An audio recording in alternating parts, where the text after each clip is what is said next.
Humingi ng paumanhin si Presidential Anti-Organized Crime Commission spokesperson Winston Casio na pansamantalang tinanggal sa pwesto dahil sa pananampal sa Pilipinong empleyado ng sinalakay na BPO.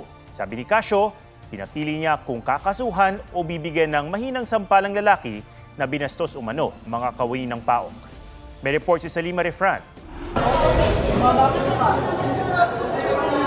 Sa gitna ng raid sa Central 1 Bataan noong nakaraang linggo, umaalma ang isang Pilipinong empleyado ng BPO sa mga kawani ng Presidential Anti-Organized Crime Commission.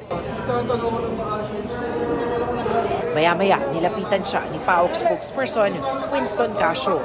Inambahan ni Casio ang lalaki, sabay banta na kakasuhan ito.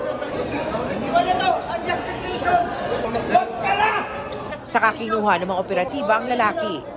Sa kuha ng CCTV sa klinik ng kumpanya, makikitang kausap ni Casio ang lalaki nang biglang kaliwat kanan siyang sinampal. Kinausap pa niya ulit ang lalaki bago sampalin ng pangatlong beses. Ang video ng pananampal kumalat sa chat groups sa mga BPO employees. Iniimbestigahan na ng PAOK ang insidente. Under administrative suspension ngayon si Casio hanggang sa matapos ang investigasyon ng PAOK. Maaari naman daw maghain ng reklamo ang lalaki sa video para paharapin dito si Casio.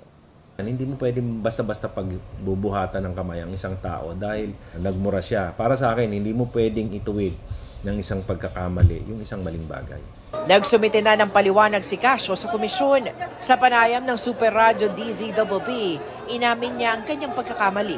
Nadala raw siya ng emosyon matapos umanong murahin ng lalaki ang mga kawani ng PAOK. This is a legitimate operation. Nung dinirty finger mo kami, ang dinirty finger mo is the Presidential Anti-Organized Crime Commission.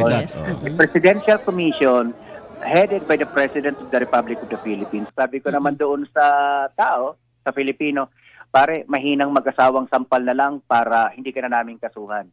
Willing ka ba doon? Unjust fixation or mahinang mag-asawang sampal? Pero at the end of the day, I still apologize. That is erroneous on my part. Dapat po, inuloy ko na lang yung kaso. Patuloy na kinukuha ng GMA Integrated News ang panig ng Central 1 Bataan. Salima Refran, nagbabalita para sa GMA Integrated News.